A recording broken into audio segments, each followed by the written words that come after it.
Not Great Parents podcast. I'm Not Great Parent Molly, and this is Not Great Parent Nathan. Hello. How's it going today? It's going good. Not great. Not great. That's good. We don't want it it's to not go. great because it is hot. It is very hot in here, so if we are a little like sparkly or whatever, it's because Glistening. we're dying of heat. We are We're gonna drink glistening. water through this, and we probably should get some fans. If we Whatever. pass out from heat stroke, just wake me up and we'll keep We're going. we just keep talking while you're asleep. I don't know. Do you talk in your sleep? I do talk in my sleep. You do. I don't only talk in my sleep, I sleepwalk. Oh, that freaks me out. So, and I see ghosts. So, Oh, well, Ben sees snakes. Hey, man.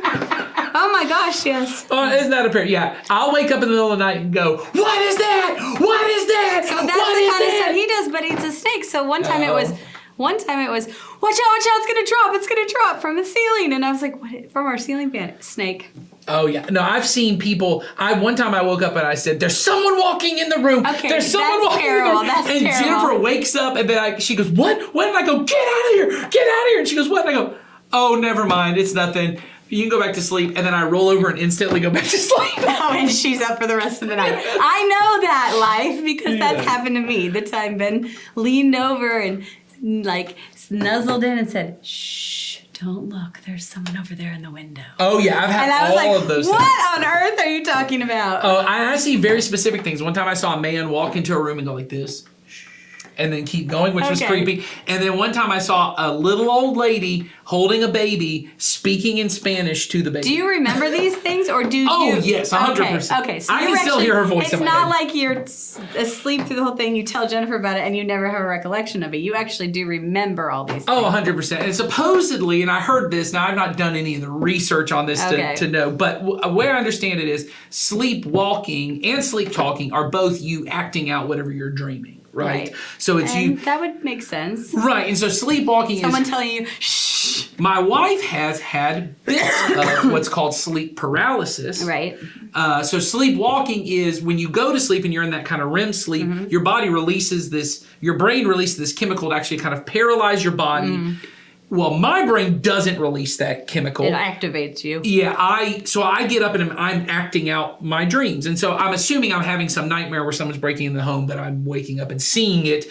And I say, well, my wife has had bits of the sleep paralysis, which is the opposite, which is your body releases too much of the chemical that paralyzes. So you wake up, you're You can't alert, move. but she can't move it. And then because you're in this little like liminal space between sleep and that, you start to see a figure. Your brain starts, she's seeing figures like moving towards And her. she can't. And she can't And move. then you're next to her saying, hey, look, there's some dude in our room. Yes, exactly. Sounds fun at your house. Yeah. Oh my goodness. We are in the midst of being possessed. So Yes, wow. So Not today's great. episode is not about ghosts. maybe we should do something. That'd be Maybe. good. This was We fun. probably have some good stories, I bet. Yeah. Anyway, but we said at the beginning we're not great parents, and that's Yes. true. We don't want to be great Yes. parents. We are parents who are seeking to pursue the goodness of God as Yes. opposed to the greatness that the world has defined for us. So the Yes. greatness of busyness and more of everything and Yes. success and all the fulfillment we could possibly want Yes. in every way, shape, or form. I think last episode we talked about it being this, checkbox off of all of our bucket list, whatever Yes. that looks like for us. Whatever my perfect life is, I get. So we don't want to be pursuing that life. That No, it's great never life. ending. You don't ever get to it. There is no satisfaction. There is no complete satisfaction. Mm-hmm. There's no wholeness in that. We want to be people who pursue the goodness of God for us and for our families, and we want to be parents who are helping train our children to also seek that goodness. So Yeah, that's really good. So we've been doing confessions, and this might be the last of this kind of mini-series. Doesn't mean it'll be the last confession we do, but we've been doing this mini-series now for multiple episodes, and we've kind of we feel like we've exhausted this idea a little bit. Now, So, if you have other confessions and you We feel wanna like, hear 'em. yeah, don't quit sending us those confessions or questions. Absolutely. There's a link in the show notes and you can send those in to us, and we want to hear what they are. But we do feel like we've kind of gotten a whole bunch of them. We added some of our own in, and we've really kind of covered quite a few. So we'll probably, as a series, move on to some other things. But Yeah. I would venture to guess that we Yeah, will we'll revisit continue this. to have some confessions along the way, and we I want see to it. hear it. I see it almost like what we're doing is kind of creating different genres of episodes. Yes. You know what I Yeah, mean? that's Like true. we have these episodes, and so I think if you have a confession or you have an idea you want to send in and get the idea, it could be a question episode or it could be another confession episode. So we're not abandoning the idea of talking about these confessions. Especially if it's a good confession. Oh, if it's really If juicy. it's juicy, send it in. Yeah, but the idea of these confessions has been what we've said is in the Christian tradition, confession is a critical part, and Right. sometimes I need to confess things I'm doing that are wrong, what we would call sinful or evil or harmful to myself or another person. I need to confess those so you can correct them. I can get them out into the light. I'm not going to hide Address them anymore. and correct them. But then sometimes confessions are actually where you profess what you believe, what you know to be true, even if in the world of greatness, those are things you may not never really want to say, right? That Right. you know, even in the Christian confession that we follow a crucified Savior. Well, in the first century, to follow someone who had been executed by the Romans in this humiliating way, no one would way. want to confess that. That was no way in their idea of greatness. In fact, Paul refers to it as it is foolishness to this world, but we know it's the wisdom of Right. God.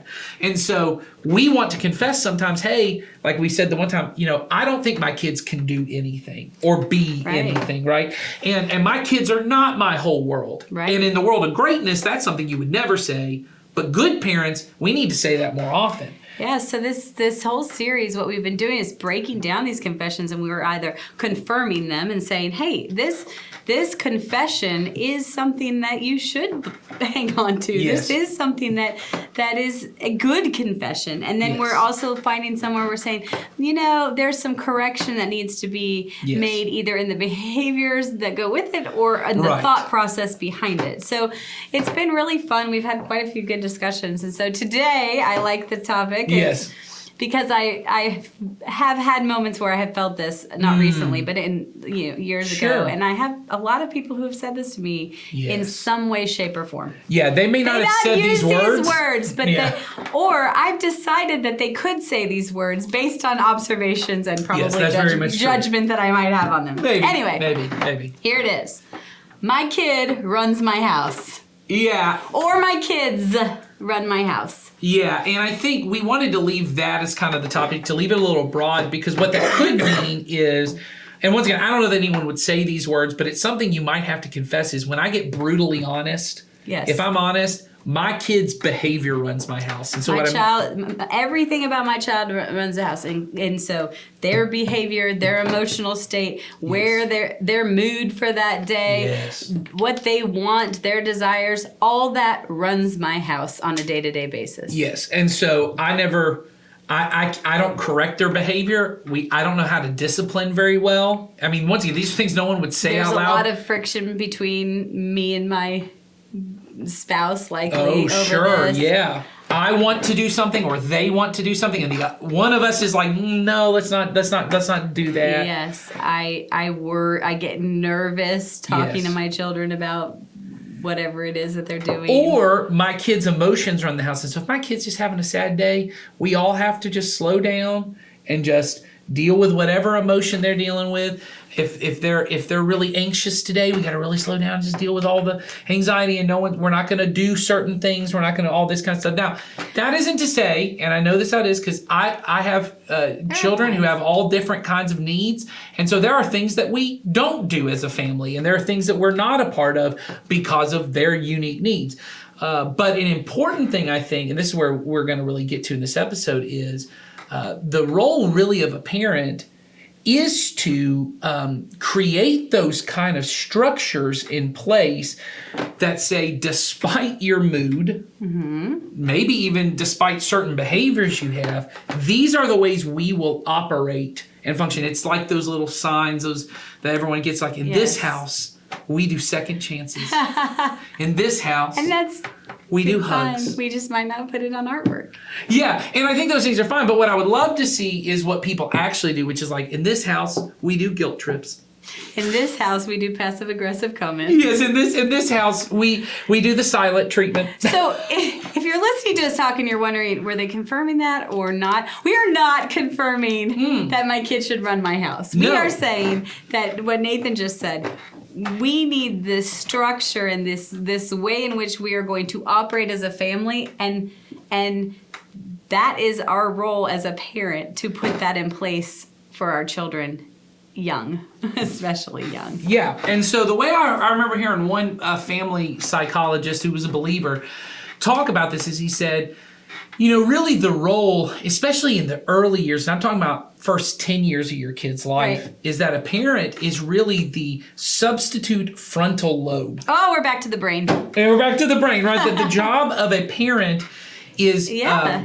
children, human beings have to have, I shouldn't say have to have, but are designed to have a frontal lobe on your brain, which is a fully developed frontal lobe controls what's called the executive control function of your body. That it's the ability to plan ahead, right?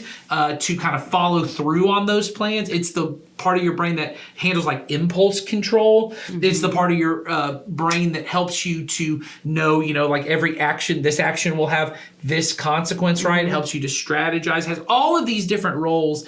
I remember one is to follow step-by-step instructions. Oh yes, how many steps can you do? Right, and in fact, both Molly and I are on the ADHD side of things, and that's one of the... Not that any listener on here would ever know that. No.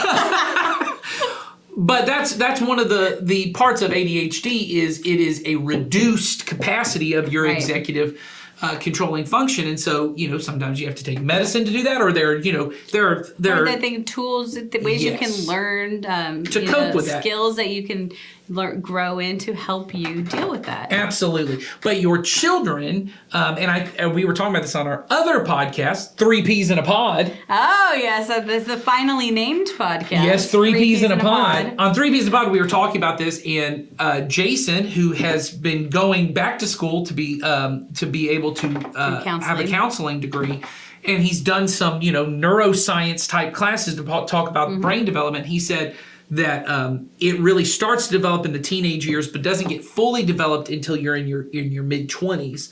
I've often heard 25 is the date, but it's the thing that our children don't have. And so when you sit with your kid and you watch them do these things, and you go, "Why in the world would you do it? Didn't you know what was going to happen?" The answer is no. They can't plan ahead. They do what feels right in the moment. They're almost all impulse. They have very low impulse control. And so the goal really of a parent is we want to be the ones to be that substitute frontal lobe, right? Because one of those things is, that was funny, someone walked by and I thought, there's her frontal lobe not working. My frontal lobe just did not work because someone walked down and I went, Yeah, 'cause one of the shiny things- object, but The frontal lobe helps you do is to follow instructions, follow a conversation without becoming distracted. which I just tuned out of the conversation. Yeah, so when you're sitting with your kid and Now I you- can't remember even the confession. Just kidding.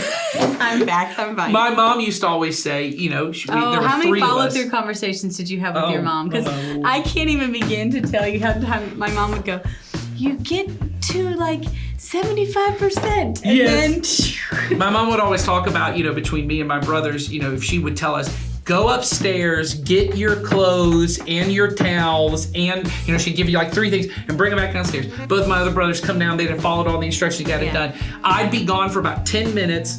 She wouldn't know where I was. She'd call me downstairs. I'd come down with none of the things she asked, but a picture that I'd made. yes. And let me tell you a story about this thing that I made this one time. And you're happy about it. Oh, and I was like, why are you so frustrated? Yes, I don't understand. Right, and so your child, and obviously if your child has ADHD, that function is real. even lower, right? Yes. And so the important part for us as parents is we want to be the ones who have the bigger picture of our kids' life in mind, right? That we're the ones who can look and to say, hey, we know the goal is for you to love God and love people. And I can see how this behavior you're doing right now, right? This temper tantrum you just threw, or this disrespectful way you spoke to someone, right? This ultimately this selfishness that you're Yeah, exhibiting. this sin, this will keep you from being able to love God and love people in the right way. And so I need to help put boundaries and consequences and all different kinds of whatever it takes really to help you to choose what will be best for your future. And I mean in terms of loving God and loving people, even if it's not something you would naturally choose right now. And so this is where the role of what we call discipline really comes in.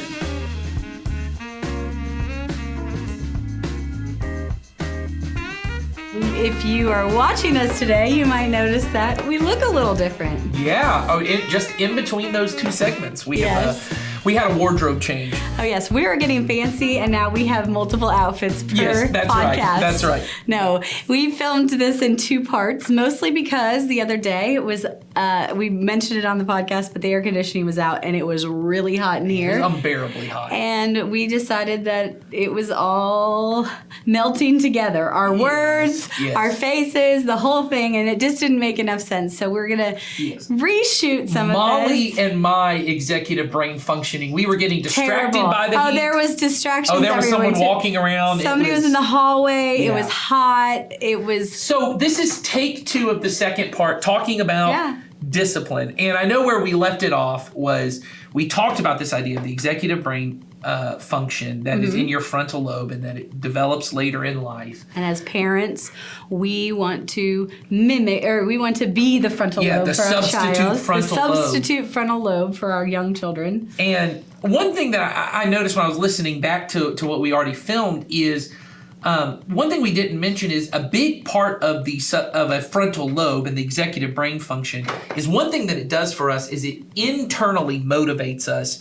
to follow through with the plan. So I've already said, the executive brain function helps you to make a plan for the future, right? And then it allows you to follow the plans of those steps without being distracted. Right. And then it internally motivates you to actually go about implementing the plan. And complete the plan. I know we talked about follow through a lot. Yes. So all of those different kind of things. And with our children, what I notice a lot with parents of young children, we've talked about this in various ways, but when your kids are really young, we end up talking a lot about internal motivations because, and I even hear a lot of parenting wisdom on Instagram and TikTok these days, and I don't know if they're all from psychologists or not. I would assume they're most all of them true. I would assume most of them are not. Yeah. But there's a big movement right now of don't use external motivations to train your kids to do things. Things like punishments and rewards, or discipline and rewards. I mean, there's sometimes punishment. Yeah, but I think the idea that we want to get to is that these consequences and rewards, that's not what you want because then they're just chasing carrots and sticks. Right. So we're just dangling whatever the negative or the positive consequence would be right in front of them and saying,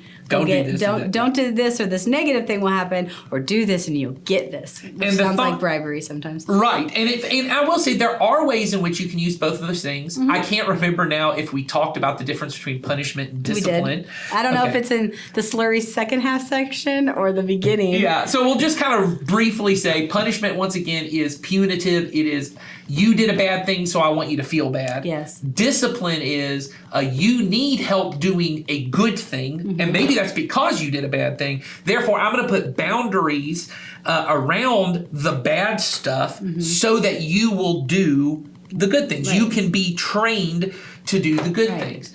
And so when it comes to discipline, what I find a lot is parents want to sit and talk about internal motivations with their kids when they're little, right? And they want to sit down and they want to go, hey, mommy needs some help right now. You're talking really loud. Mommy needs some help. Can you help me by doing good? And sometimes that works, but then sometimes you get a kid who goes, no.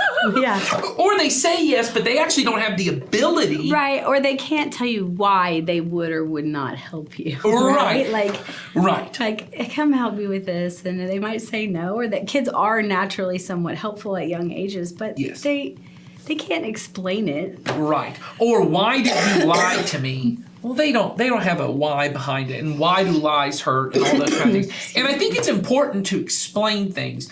But when our kids are young, really the job of that executive brain function, that frontal lobe, is to do the internal motivation. Well, your kid doesn't have it. Therefore, we have to motivate them. But the only way we have, because we are not, even though I think some of us think we are in our kids' heads. We're not. You're not. You are an external function to them as a person. You only have external motivations. And I think the reason this is important is not because we want to use carrot and stick to get what we want. It's because you create your habits, but the habits you create end up creating you. You create your habits, but the habits you end up creating end up creating you. Yes. Okay, I think that makes sense. I So- just have to repeat things back sometimes so that I can process it. But the idea behind that is, you're the one who creates your rhythm of life. You're the Right. one, intentionally or unintentionally, right? Right. I have a bad habit of biting my fingernails. I don't ever remember telling myself to bite my fingernails, but I am the one who did it. But Someone that is a didn't habit come and you put have. my fingernails Apparently in you my have this habit of clearing your throat. Clearing my throat is another one, Was not aware And of I that. don't remember doing it unintentionally, but I did, right? Mm-hmm. And over time, those habits, those routines, they create something in me. And for example, with the biting of my nails, I do that a lot more when I'm bored, right? When I have nothing going on. And that has created me this feeling of I have to be doing something at all times, right? And a lot of times I think we think it's the reverse, but it's not. And I know those are stupid small habits. Bigger habits like this. When I was little, I've always had trouble, obviously, with the amount I speak. I speak a lot. Yeah, Yeah. it's okay. So do I. Yeah. So as I've gotten older, though, I've had to really learn and try. I'm not great at it, but to slow down, and especially if I'm in larger groups, try not be the first person to answer a question. I've had to do that too. Yeah, try to be the first one, because when I was younger, the habit I created, and this was intentional, was if you want to be impressive and smart, you need to be the first to speak, because it looks like you already had the answer on top of your head. Okay. And I remember that when I was really little. I also remember in the teenage years, I created this habit of I would go and just look up, Wikipedia has an article of the day. I would read the Wikipedia article of the day. This was in my teenage years. And then I would also look up dictionary.com has a word of the day. And I would just look at the word of the day, because I said, I'm going to be the person who uses big words. I just said, I'm going to be this person. Oh my gosh. And I manifested it. Oh, manifesting. That was probably one of those words, But that's my point. Oh That my created a gosh. habit. But then that habit created me, that I felt like I needed to be the most impressive person Yes. in the world. The room. I needed to be, this kind of person. Now, where did that start? Was that a personality thing? Was that a habit? Who knows? Once again, because you do create the habit. Right. But then over time, the habit does create you. So when you look at your kid who feels like, and let's talk about your 3-year-old. Your 3-year-old who screams at you. Let's even go back further than that. Your 1-year-old, right? Who, when she doesn't get what she wants, or he doesn't get what he wants, screams, ah, does that really baby? You know the one I'm Yes. talking about, right? They do that scream, and you just go, well, they're 1, it's not that big of a deal, right? That does, even in that, it becomes an embodied habit that then at 3, they're throwing tantrums. By 7, they're calling people mean names, hitting people. By 15, who knows what it becomes? Because it does evolve. It doesn't always escalate. That's what I think a lot of people think is, No, it can change. It just looks different. But Yes, it's that's the same core thing. well, because the habit you have is, if I'm angry, that needs to be expressed towards someone. That needs to be expressed towards someone. And what you are doing as a parent when your child screams at you and you choose to say, I say no, Right. and then I don't give them what they want, right? What I am doing is I am coming in and cutting off their action Right. with a different consequence on the other side. And our job as a parent is, I want to help you create habits, create a structure when you don't have that executive brain function, that I am externally helping you to choose things so that when you are able to internally motivate you don't have all of these bad habits.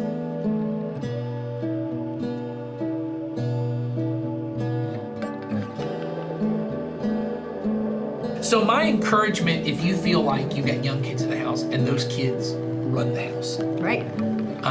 putting structure in, putting consequences, even reward systems in place, these external motivations, they are not bad things that will keep your kid from learning how to internally motivate themselves any more than, and this is what I know, you're still sending your kid to school even though they hate it. Hopefully you're bringing your kid to church even if they're grumpy on Sunday morning. Yeah. That you're saying, I am going to give you the skills that you need so when you're old enough to choose for yourself, Then you would choose this. I hope you will. hopefully. And the way I said it to you before we were filming is the way I used to say it to parents is, parents would go, I don't want them to hate church. That's once again internal motivation. What I feel about church. Guess who hated church? Yeah. Well, and I'll say I have. And now what do I do? Yes, I have one child right now. I wouldn't say that she hates church, but she's very socially anxious coming to church. It's just a lot for her. And I bet if I told her, hey, we can stay home today, there would be Sundays she would want to stay home. Yeah. And I've said to my wife, I don't want her to every Sunday be so socially anxious that she hates church.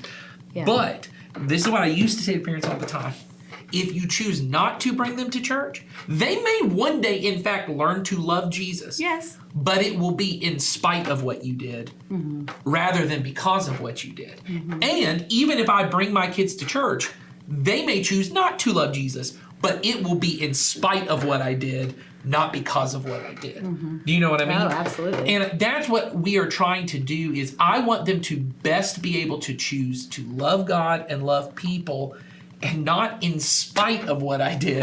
Hope that if they choose not to do those things, may it be in spite of the way I raised them, not because of the way I raised them. And so, because And once if they choose to do those things, it may be because of the way you raised them. well, and that's the hope. Like, that's my scenario. I mean, Yes, my that's the parents, hope. I think I've talked about it in previous episodes. I went every single week to church, and it was probably the biggest friction or rub between my mom and I. I mean, we had battles about it because I did not want to be there. Yes. And then they made it worse, and they were actually my leaders, and that was Yes. even worse. Yes. But I did not want to go, but I went every week because that was just what we did as a family. We were there. That was Yes. what we did. Went to college, did my own thing, and then I knew anytime I felt like I needed structure, comfort, something in my life, and when I thought of my life long term, I knew church would be part of it. Right. And so I think that's the goal. And once again, we try to say this all the time. If that doesn't happen that way for you, that doesn't mean you did anything No. wrong. What you're hoping is that I did everything I could for you to love Jesus. And if you choose not to, it will be in spite of the way I loved and Right. showed Jesus to you. Discipline is a part of that. But here's the other part of my kid running my house, and this is what I've learned. Just from doing youth ministry. When my kids are young, and I now know this, I didn't understand this until I had kids. You feel like you're on your kid's case all the time. Oh, it's exhausting. Well, because they don't have that frontal lobe, and for you to be the frontal lobe, Well, it's hard enough. I mean, I know we talked about we have terrible ADHD. We don't even have our own really Yeah. great functioning frontal lobe. So to do mine and my two children, yes.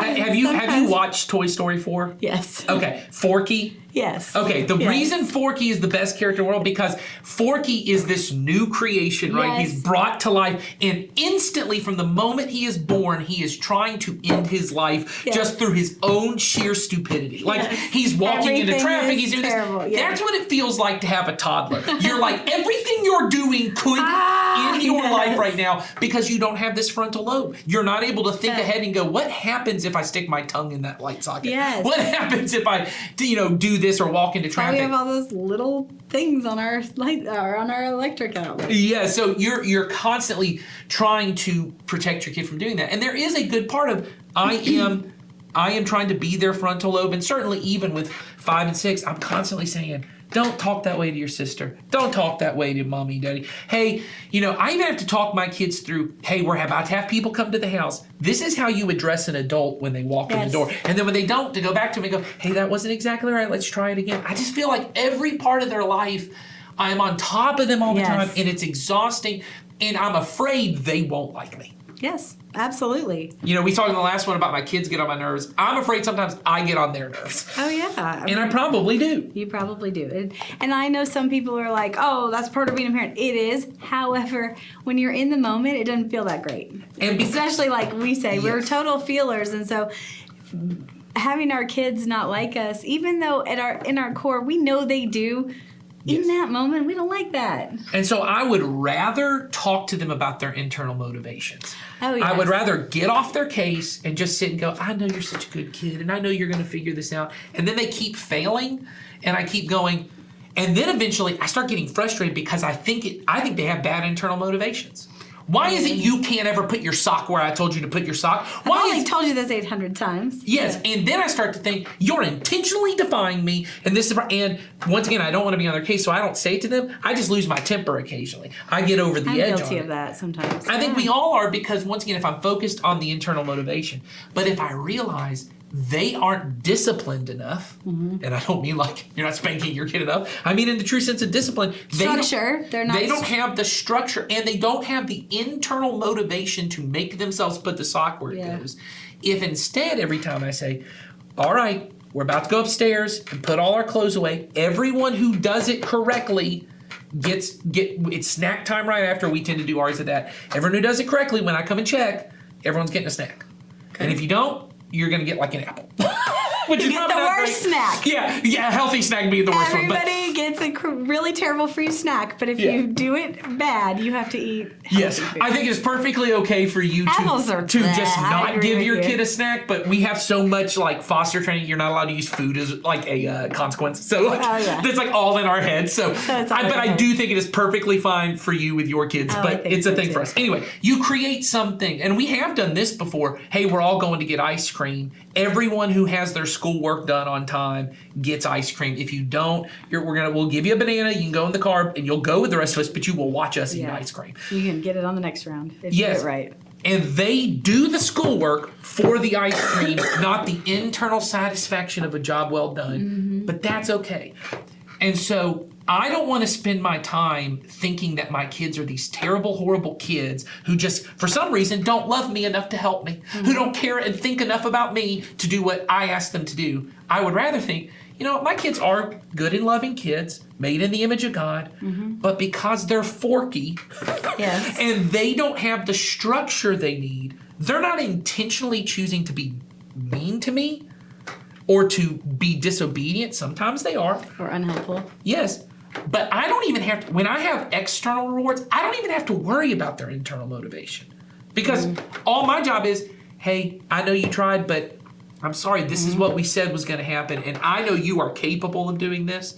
And so that moves on. But what I notice is when it comes to running the house, Uh-huh. when teenagers run the house, it's because I should be talking to them about their internal motivations, and I've decided I'm going to be on their case every second of every day. Yeah, so if you have young kids and you're focused on not putting, you're focused on understanding their internal motivations, like we've all heard a parent in a public place talking to their child who's flipping out and saying, tell me why you're doing that, or hey, whatever it might be. And then they become teenagers. Yes. And all of a sudden you're like, hey, guess what? All that parenting I did before didn't work. So now I'm going to put in external motivations. Yes. Now I'm going to Yes. say, you're grounded, or you can't do this, or now I'm going to try to put in all these boundaries. Yes.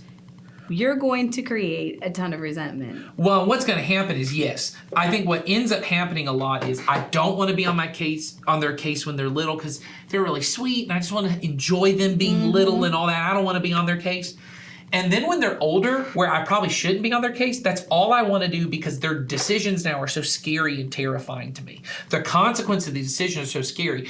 And when they're old enough where they're finally that executive brain function is in the baby stages of development and they might be able to internally motivate themselves a Yes. little bit, I'm only giving external motivations. So this, I think, is a pretty classic one.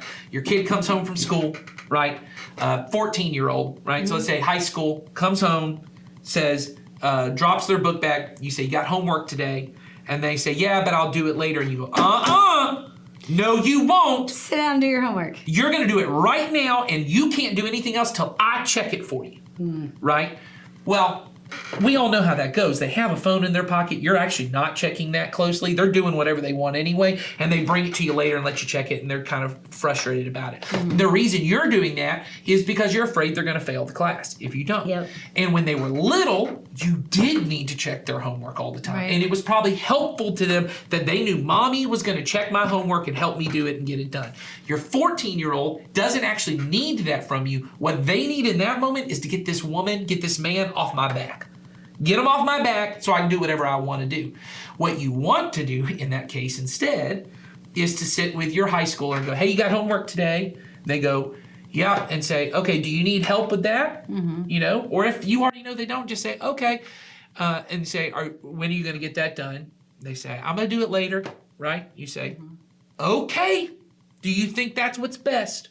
Yeah, it's fine. I work best under pressure, which what that means for every high school student is, I like to wait until 4 a.m. The last freaking minute. Well, because, and this is true, I actually think this is true for people whose frontal lobe is being developed. They actually need that little bit of external motivation still. Yes. They can't internally. So what the pressure does is push them to do what they could have actually still done 6 hours earlier. You're like that a little bit. I'm like Oh, that a little 100%. bit. It's a little part of it. I've had to grow in not pushing things off to the last minute.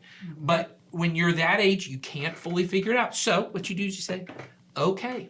Then the next morning, when they don't have their homework done, you know, or they've stayed up till 3 a.m. getting it done, and they're really tired, say, hey, why are you tired this morning? I stayed up till 3 getting that thing done. Okay, do you think that's the best start for your day? They say, I think it's fine. You say, Because they're not going to agree with you. yes, okay. Then, when they do fail a test, when they do get a bad grade, right, you come back and you say, hey, what happened here? And they say, oh, I think I didn't study well. Okay. Do you want my help? Right. And if they say no, you say, okay, well, can I ask you just for a second? I'm not going to get on your case. I want you to think about what's going to happen. You start giving them, I call it the scaffolding Uh-huh. for the executive brain function. You're giving them, the building's not built Not yet. the complete structure, but you're Yes. giving them You're the giving them the support model questions. to Yes. help them build it. You're giving them the questions to think, what's going to happen, do you think, if you don't study well for the next test? Probably going to fail it. Okay, what's going to happen if you fail another test? I might fail the class. What's going to happen if you fail the class? And they Take say, it again. I'm going to have to take it again. Okay, and how will that make you feel? Well, it's probably going to be embarrassing when all of my friends move on to math 3 and I'm still in math 2. And then when my friends start saying to me, dude, why are you still taking math 2? Yes. I'll have to tell them it's because I didn't study. And you go, okay, is that something you want? And of course the answer is no. You say, okay, what can I do to help you? Or what is your plan to fix it? And then whatever plan they come up with, you have that conversation. And hopefully, and see, the difference is now, I am talking about, I'm giving you the internal motivation of you don't want your friends to laugh at you. It's still a little bit of external So you motivation. shift from being the frontal lobe in the younger years to actually being the help Yes. to help them utilize their own frontal lobe. I want to be the helper, and I think that's what every parent wants is when they're little, I want to be their teammate and their helper, not mommy or daddy. I want to be the helper. I don't want to be the coach. I want to be friends with this 3-year-old. Now, I'm not saying that facetiously. Yeah. I have felt that way. Oh, I have too. Because they're so sweet and they're so fun. And now I've got this 14-year-old, and they don't even like me that much. They're not already wanting to spend time with me. Right. So, God, you know what? I'm going to crack down on this kid because this kid's disrespectful, and they're not paying attention. Yes. But here's what happens. You're already losing some time and attention with your 14-year-old. When you come in as a helper, Yes. they may actually want to spend a little time with you because for the first time they're now in a crisis. There are not many kids who actually don't care about failing a class. There don't really care. aren't. They act like they don't because they're trying to get you off their back. Yes. Because they know you really care about them not. But when it becomes clear, hey, I'm okay if you have to retake this class because you know they're still going to graduate. Yes. And you go, I'm okay with it. Now suddenly they have to determine, am I okay Yeah, with failing because this class? What are their own natural consequences that happen? Right. And so I think it's the same thing. I think you say to them, I would do the same thing when it comes to other things of, hey, I'm going to this place, and you go, okay, who's going to be there? And they lie to you, right? I think it's still okay for you to ask because that's not really a discipline thing. That's a you care about where they're going, right? So I think it's still perfect. Like, who's going to be there? And they say, oh, Robbie and Bing Bong. What? I don't know. If they say they're going to be there with Robbie and Bing Bong, I'm already thinking, you made this up. Yeah, oh yeah, this is not good. You should know. So I would say, that sounds like a phony name. I would say, it sounds like you're a good Give me storyteller Bing Bong's here. phone number. Because Bing Bong has the best stuff. It's the best tell party me, supplies. I want to meet Bing Bong and yeah. Anyway, you find out, and then you find out. See, this is your executive brain function not being able to work. Okay, I'm back in it. So now you've Bing Bong and you found out. And you find out they lie. Now you may have to come in with some kind of external motivation. You may have to. You have to determine these kind of things. But I think the important part is I still would have this conversation of, hey, let's talk about what's going on. And you have to balance out, when does the scaffolding come down? Yeah. So you're helping them, but then you have to determine when you're not helping them you're helping them work on their internal motivation and explain that. But then when it's clear to you as a parent that isn't happening, Yes. then you have to come back in with. I remember a very specific time. I was probably about 17 years old, and at that time you can't drive past midnight unless you have a job reason. And so we didn't really have a curfew, but it was just you gotta be home when it's legally responsible for you to be home. So I was working, and I guess my dad had called me, but I didn't see it on the phone. And I show up, and he's waiting for me. Oh, that's never good. Yeah, and I was later than I had to because we just were really busy. I had to close. You're like, let me introduce you to my friend Bing Bong. Yeah, let me talk to you about Bing Bong. So I show up, and my dad says, why weren't you answering your phone? Okay. I called you. Why weren't you answering your phone? I said, we were really busy. And I said, and he said, well, where were you? I said, well, I was at work. We were just really busy. I said, I really was at work. I said, do you want to call the other people? And he said, no, because I never thought you weren't at work. But now that you're saying this, I'm starting to think maybe you're lying to me. now. And I remember at that time thinking, my dad actually trusted me. And I really was where I was supposed to be. I just was trying to provide ahead of time. Whereas, and this is what he said to me. And I thought this was a totally different way. There was no grounding for being late. He didn't even call those people because he really did trust me. And this is what he said. He said, look, you're about to be 18 and there's nothing, the curfew conversation is stupid because when you decide you want to move out, you can move out. He goes, but here's the part I want to have a conversation with is when you live with anybody, not letting them know, hey, I'm going to be showing up at random times and just walking in is pretty rude to the people you live with. If you told them, hey, I'm going to be home at 12, you should probably be home at 12. And if you're not, you should call them. And if they call you, you should answer the phone. He goes, that's just a respectful way. That's an internal motivation. There was no, and if you don't, you're going to be grounded. I'm going to take your car away. Yeah, you're going to lose that job. It was you going, oh, I didn't think of it like that. And because I'm 17, not 6, I have a little bit of that executive brain function, and he's helping me to stretch that muscle so it gets stronger. And as I get older, I can start to think about other things. And so I would say this, if you've got a little kid whose bad behavior is running the house, you got to put a lot of consequences, a lot of discipline in place. If you have a 17-year-old whose bad behavior is running the house, I'm assuming you need to have some conversations. I would have some conversations, less consequences. And that's the way my wife and I always say it. When they're right now, and we're transitioning, we have 2 that are in the preteen years, and we're balancing more conversations, less consequences with them. But still with we have 7 and 8-year-old, it's high consequence. I'm not having conversations about it. I don't care why you were where you weren't supposed to be. We let our kids have a lot of freedom. When we're at like right now when we're filming, I don't actually even know where they are.